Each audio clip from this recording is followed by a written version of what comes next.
everyone, today we're going to be working on this flower box project, which is from page the 8th of March from Johanna Basford's 2021 planner, and I thought it might be nice to have a go at this large flower here. Now we've been doing, we started these two in yesterday's video.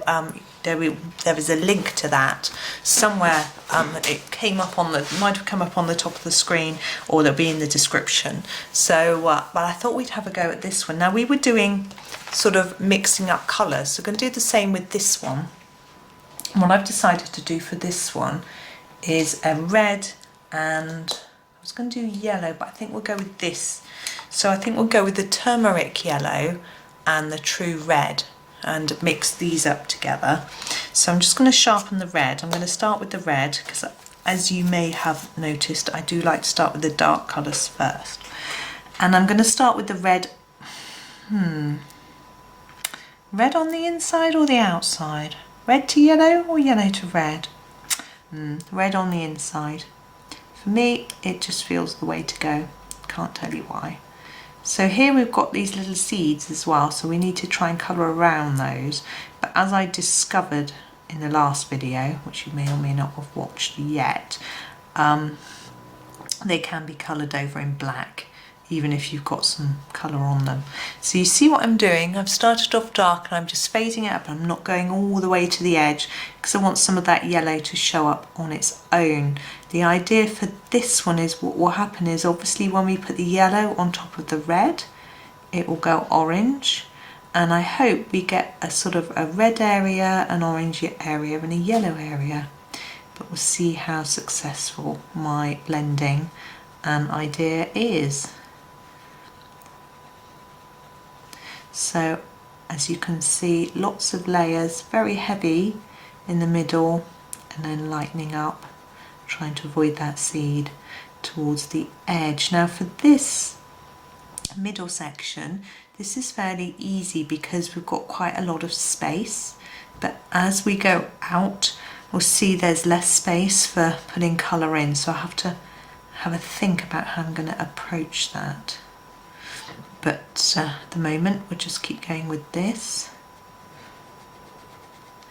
And now it's the 8th of March, school's back today, which I'm recording this in advance, so schools haven't gone back today. We've got about a week and a bit to go, so I'm not really sure how I feel about it. I always miss the children terribly. So I've decided to just do a little bit of red, like that, not too dark. And you know, it's nice getting a bit more involved with their lessons and knowing exactly what they're studying, because if you've got children or grandchildren, you'll know that when they come in from school and you ask them what they've done, is the answer. Oh, not much. Got any homework? Yeah, a bit. What's it on? You know, that sort of thing. Sorry about that, got a speck on the page. I hope that wasn't annoying you too much. So we get that sort of response, and I do quiz them when I'm feeding them. It's always a really good time. So at the table, when we're having our tea together, then I quiz them. They're away from their screens, they're not distracted by television or anything like that, and they have a little choice but to answer my Spanish Inquisition, and I can find out what they've been up to. So they've got exams when they go back, so they've been working really hard, and I just hope that it pays off for them. So they're sort of half looking forward to going back and half not. I think it's after being home for so long, it's you know, it's tricky. Miss their friends, but you know, they've got to get their heads down, they've got to get back into routine again, and they've got to, if there will be a few changes, there are a few problems with their school building that have been happening while they've been off, as well as the new sort of rules that have come in and things like that. So it'll be a slightly different thing for them, but they're always, kids adapt well. Not like us adults, we're all stuck in our way. don't like change, or maybe it's just me, I don't know. But I've got very used to not going out very much and not having to socialise and things like that. And although there's certain people that I've really missed seeing, there's certain other things that I haven't missed at all. But I've also found out today, or yesterday, moving on to my Turmeric Yellow, by the way, and I'm going to do a hard layer on the edge and then fade down into the rest of the flower.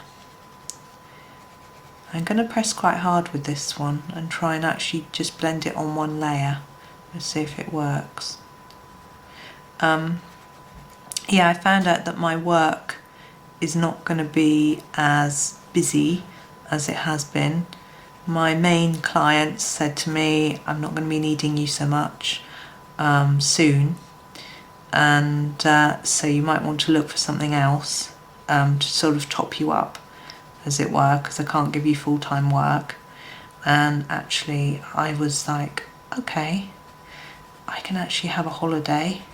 I've been working for the last year, I've hardly taken any time off, and I've been working weekends and weekdays and everything.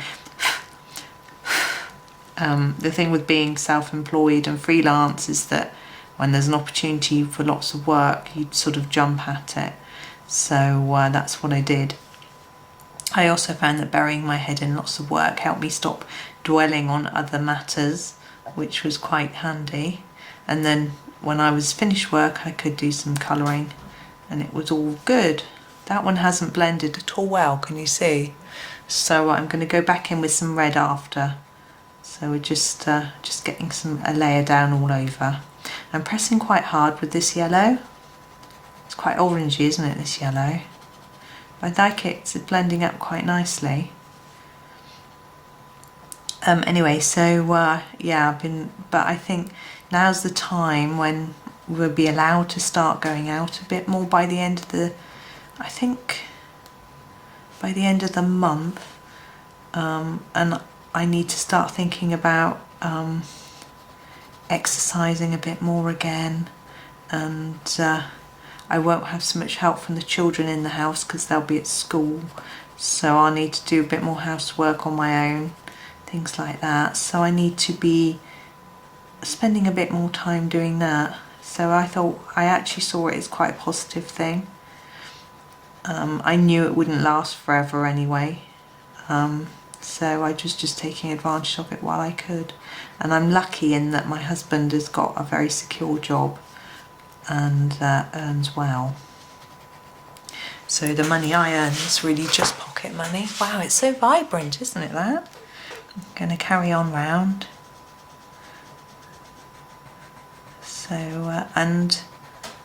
So yeah, and it might mean I'll have more time for videos, although I don't know whether more than one a day is going to be a bit daunting.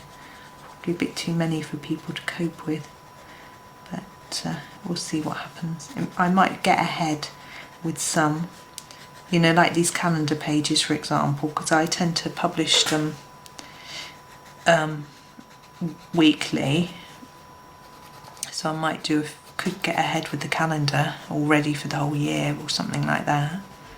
But of course Johanna's new book's coming out soon too, which is mega exciting, and not having so much work to do when that's due out, how great is that? So I'm going to go back to the red and start trying to blend all this together, really. So I want to emphasize how dark these are in the bottom, adding a bit more red on top.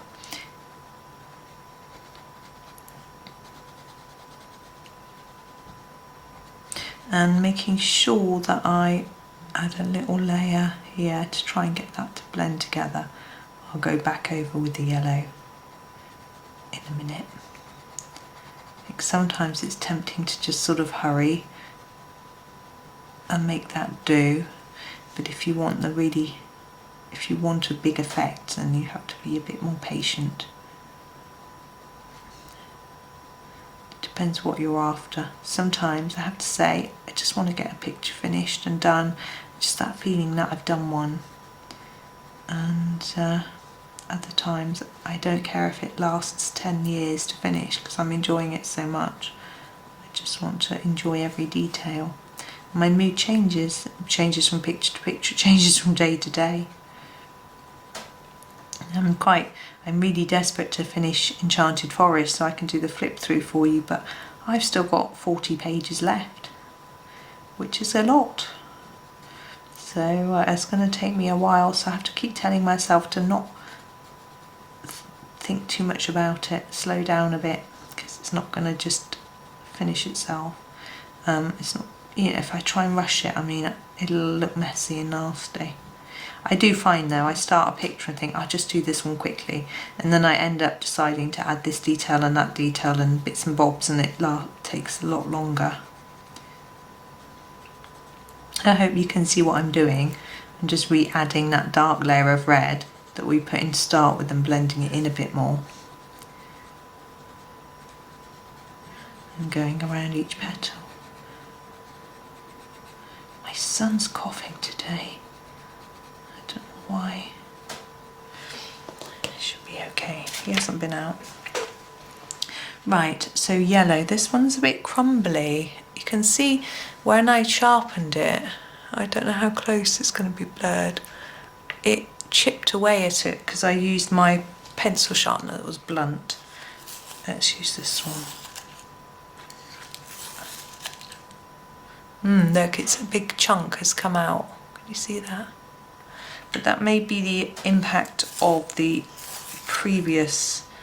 Wow, look at that. I'm just going to break that off and I'm going to resharpen it. I think that is an impact of the using the broken sharpener.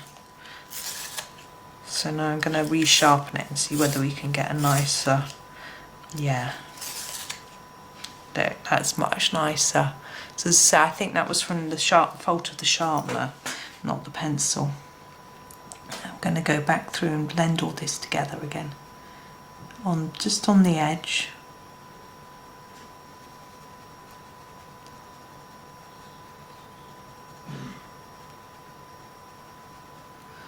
Now these turned over bits of petal I haven't done yet, apart from going over the edge, and I want to do them a slightly lighter colour. This is because I have observed that in plants that tends to be the case, that a turned over leaf or petal can look a bit less of a vibrant colour. I guess there's not much point in the plant putting lots of energy into producing a vibrant colour on a petal that's on the underneath of a petal. So I'm going to choose a less vibrant yellow for those bits. But I'm just going to finish blending this in. As you can see, this hasn't snapped or anything, so I definitely think it was a problem with my sharpener. Let's pop that there.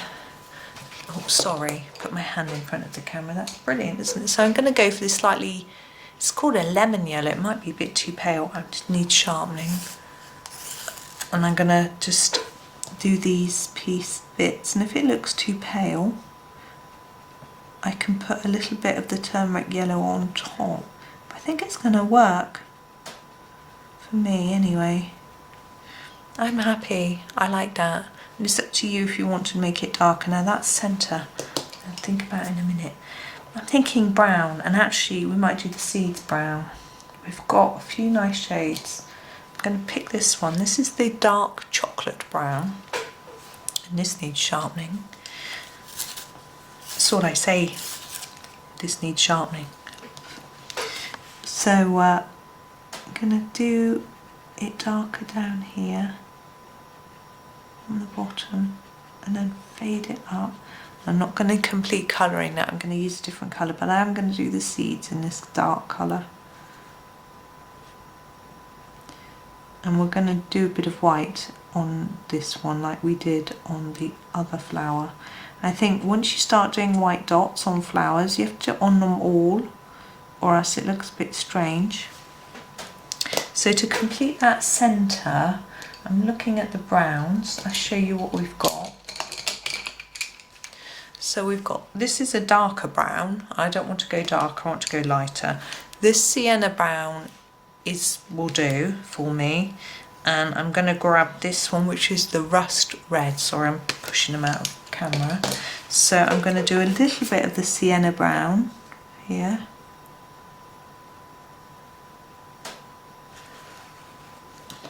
And then finish off with the rust red on the top. I'll just show you the colour for anyone who hasn't got the sound on. And blend that all in together.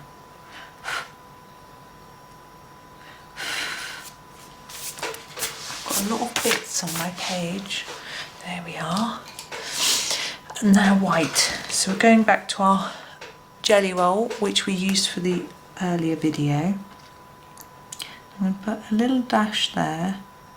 And I'm going to try and do a really small dot, but as I say, they're quite big. The nib is quite big. Now I'm thinking about white on the plant, and I'm not sure. On this one, we went around the edge, and this one we dotted on every petal, so I feel like I need to do something. So I might do 3 dots on each edge of the big ones. 1, 2, 3, 2, 3, like that. Don't know how well that's showing up. That one would be covered over. So would that, but I've done it anyway. Put some down here.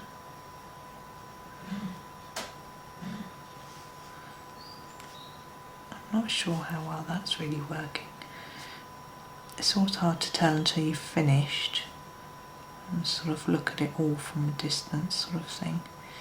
That edge there, that edge there. I'm just thinking about what's overlapping, because I can't do it on an overlapping one, because it will be hiding it.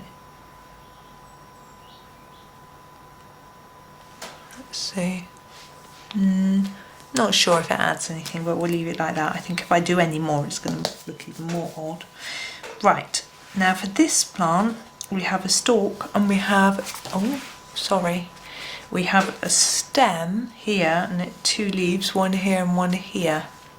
So we'll have a go at those.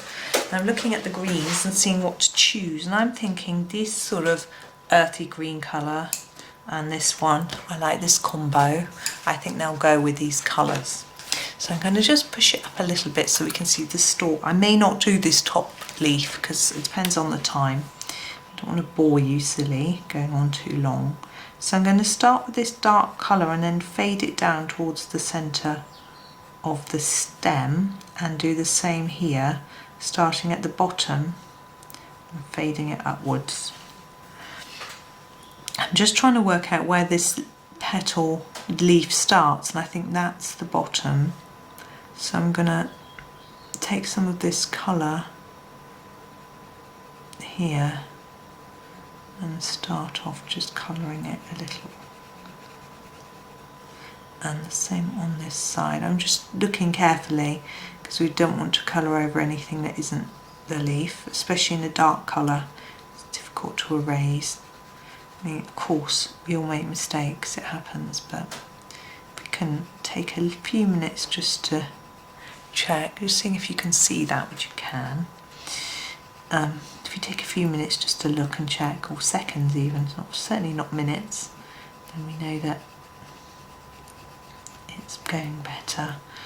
Now with this bit here, sometimes you see it catching the light, so you could do a little bit of a darker edge just down the side here. So it stands out, and then when we grab the lighter green, which I need to sharpen, we'll you can see what I mean. There we go. We're going to do the stem first, so go over the bit where you started to fade the colour, oops, out of the line, and just sort of join it up. Now this bit of stem I'm going to try and do quite lightly.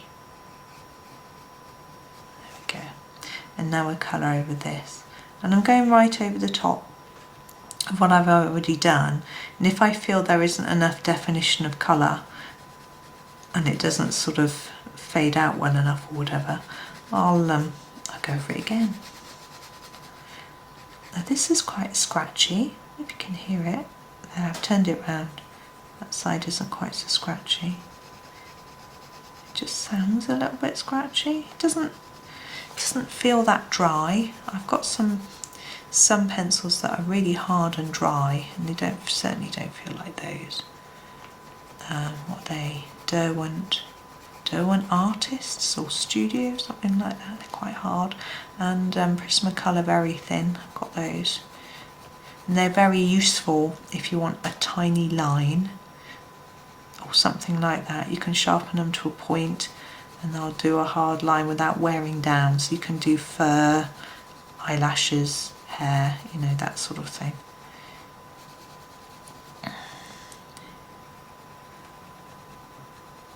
But they are very different to other pencils that those brands have, which I find that interesting.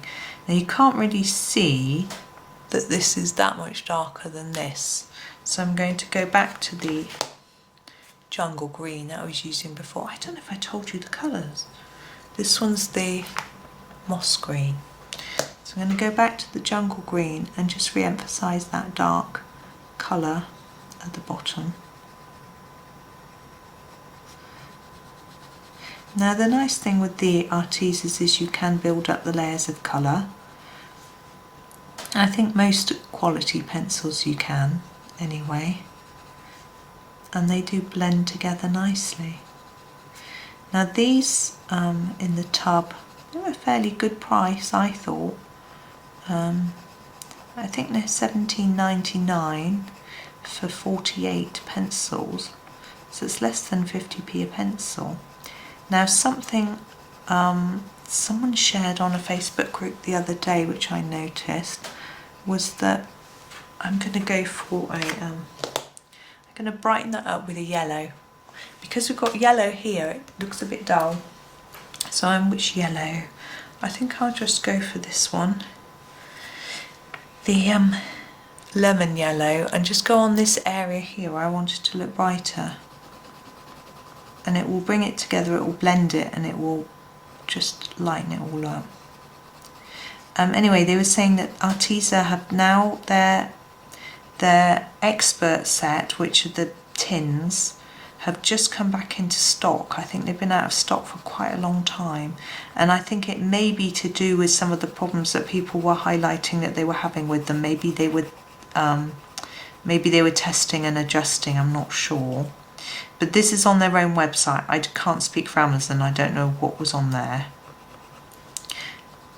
So they brought these back into stock, and they now sell, so you can buy 3 of a specific colour. So if there's a particular colour you really like and you go through it a lot, you can just buy that 3 of that colour. So that's quite an interesting change apparently, which I think is something that maybe other pencil manufacturers should take note of.